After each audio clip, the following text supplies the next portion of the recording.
What's that? Okay. All right, we found one, yeah? He's alive. He's alive. Okay, keep him there. Keep him there. All right, hold him there, okay? Just keep him there.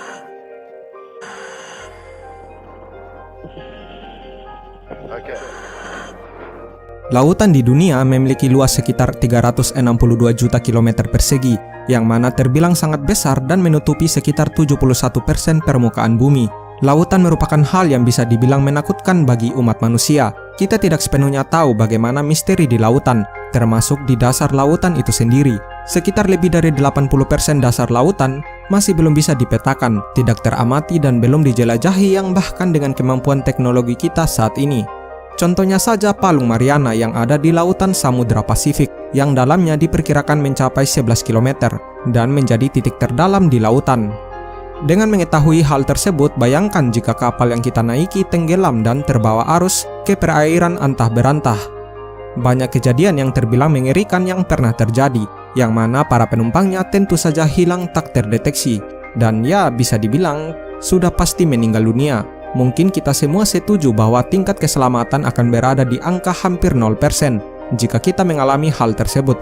Namun ada sebuah kejadian nyata bagaimana seorang pria asal Nigeria berhasil bertahan selama 3 hari di kedalaman laut ketika kapal yang ia tumpangi tenggelam akibat ganasnya lautan.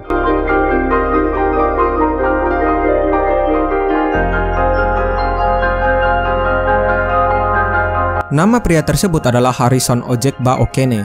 Pria asal Nigeria yang pada tahun 2013 silam tersebut bekerja sebagai koki di sebuah tugboat bersama dengan beberapa rekannya. Pada tanggal 26 Mei 2013, berjarak 32 km dari lepas pantai Nigeria, mereka sedang bekerja untuk menstabilkan tanker minyak Chevron yang sedang bermasalah. Kejadian ini terjadi sekitar pukul 4 dini hari dan saat itu ombak besar datang dan menghantam kapal mereka dan akhirnya tenggelam dengan cepat. 12 anggota awak yang berada di kapal, sebagian dari mereka terkunci dan berada di dalam kabin sebagai tindakan pencegahan keselamatan jika mereka diserbu oleh bajak laut atau perompak. Hal ini memanglah bermanfaat untuk keselamatan, namun tidak demikian ketika kabin telah dipenuhi dengan air. Namun untungnya, Harrison telah meninggalkan kabinnya dan pergi ke kamar mandi tepat sebelum kapal ini tenggelam. Ia membuka pintu kamar mandi dan melihat beberapa temannya yang terbawa air. Namun untungnya, entah mengapa air di mana ia berada tidak dengan segera memenuhi ruangan tersebut. Ini adalah salah satu keajaiban dari kejadian ini. Saat kapal tersebut menyentuh dasar laut sekitar 30 meter di bawah permukaan, kira-kira sama dengan bangunan 7 lantai, ia mulai merasakan hawa dingin yang ekstrim. Dia berhasil keluar dari kamar mandi dan berada dalam kegelapan total, tidak dapat melihat ataupun bernafas. Dan ia menggunakan tangannya untuk merasakan apa yang ada di depannya. Tak lama kemudian, ia berhasil menemukan kantung udara yang berukuran besar di sebuah ruangan. Ia bertahan tanpa makanan dan minuman. Dengan pasokan oksigen yang berkurang dengan cepat, peluangnya untuk bertahan hidup jelas sangat kecil. Ia bisa saja mati karena kehausan, kedinginan, ataupun air pocket dalam kapal tersebut dipenuhi dengan air dalam jangka waktu tertentu. Atau bahkan mungkin saja oleh ikan hiu yang memang sangat suka memeriksa kapal-kapal yang tenggelam. Dalam penuturannya, ia pertama berhasil menemukan minuman kaleng yang ada di sekitarnya, yang mencegahnya dari dehidrasi. Kemudian ia juga menemukan kasur atau bantalan yang ia gunakan di sekitar tubuhnya untuk membuat tubuh bagian atasnya tetap hangat dan mencegah terjadinya hipotermia. Tetapi masalah terbesarnya adalah kantong kecil udara tempat ia terjebak kehabisan oksigen. Dan berdasarkan ukuran kantungnya dan tekanan di bawah 30 meter di bawah lautan, maka batas waktunya untuk bernafas sepertinya hanya sekitar 60 jam. Dalam kondisi tersebut, saat bernafas, manusia tentu saja mengeluarkan karbon dioksida, yang mana jika dalam ruangan seperti itu, dapat meracuni dirinya sendiri. Namun untungnya, ia paham mengenai hal tersebut, dan beberapa kali memercikan air di sekitarnya, agar karbon dioksida tersebut terserap oleh air. Ia juga harus menahan rasa lapar yang begitu hebat. Dalam beberapa saat, ia juga menceritakan mengenai para ikan hiu yang masuk ke kapal tersebut. Tapi beruntung, hiu tersebut tidak menemukan dirinya. Beberapa saat kemudian, ia mendengarkan suara ketukan pada kapal tersebut, yang ternyata mereka adalah tim penyelam yang datang untuk memeriksa kapal tersebut. Namun mereka tidak berhasil menemukan Harrison. Tetapi ketika dia akhirnya melihat cahaya penyelam muncul di dalam air di dekatnya, para penyelam tersebut hanya lewat dan tak sengaja menemukan dirinya. Tentu saja para penyelam tersebut kaget ketika melihat dirinya masih dalam kondisi hidup setelah tenggelam selama 3 hari. Akhirnya Harrison berhasil diselamatkan oleh para penyelam tersebut. What's that? Okay. All right, you found one, yeah? He's alive. He's alive. Okay, keep him there. Keep him there. All right. Just. All right. All right. Just hold him there. Okay. Just keep him there.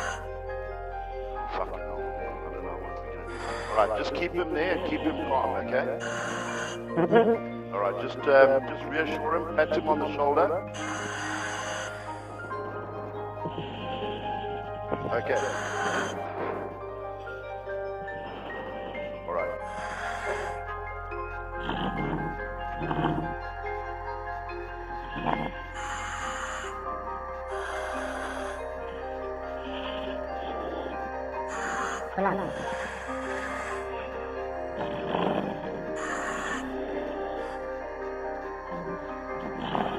Let's go through the that's it.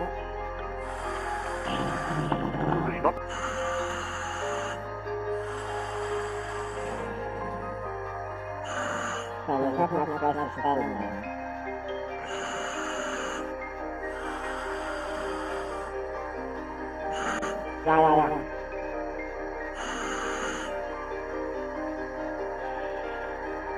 Other side, my friend, yeah. Might have to adjust it, right? Okay. Yeah, right. That needs to be rotated.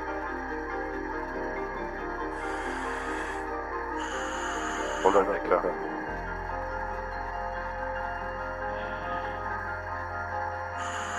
Just some nicely. Put that tag away. That's it. Tighten the bottom one. Go back up there.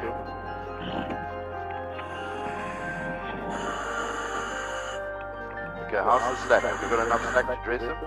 I need a little bit more slack on Dollar Tree. Okay, can we have some more slack? That's fine. Slack to Dollar Tree. Okay, Dollar Tree, 5 meters inside now. Sorry, 5 meters inside.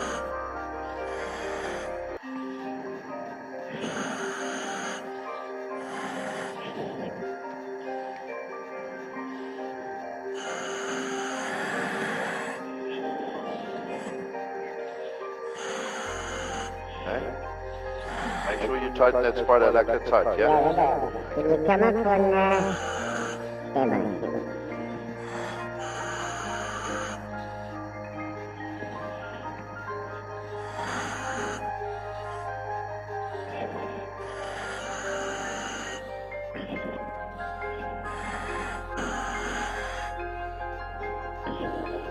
Can you come up on Dollar Tree, please? Roger, in the bell, up on two's umbilical, please.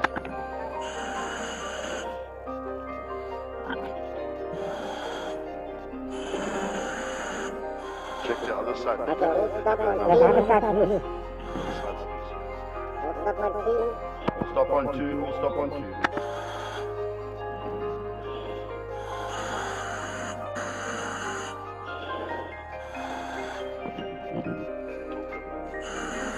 Hello, my friend. Can you hear me? Okay, listen to me. We're putting the hats on so you can breathe, okay?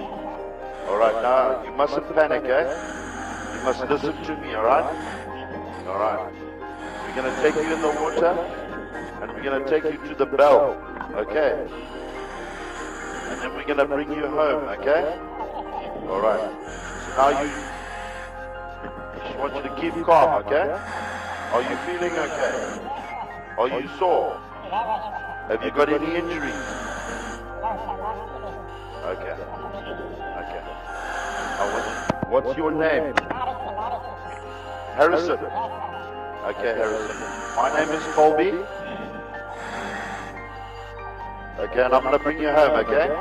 And the diver that's helping you now, his name is Nico. Okay, that's Nico, okay? There's another guy on the other to me, okay? Alright, we're going now. Put your head underwater and breathe comfortably, okay? Okay, how's that? Are you alright, Harrison? Are you comfortable? Up and down the one umbilical. Roger. Dollar Tree umbilical. Alright, stick his head in. Put his head in the bell.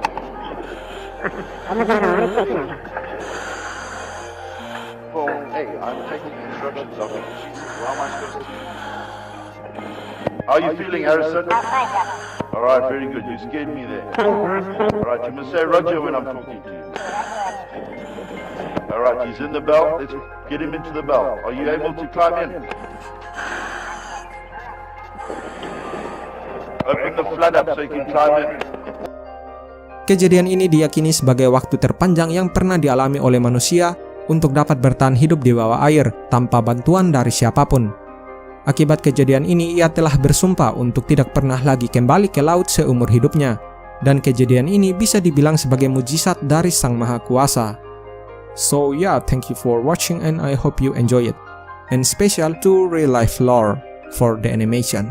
And yeah, my source. See you dude and yeah, bye.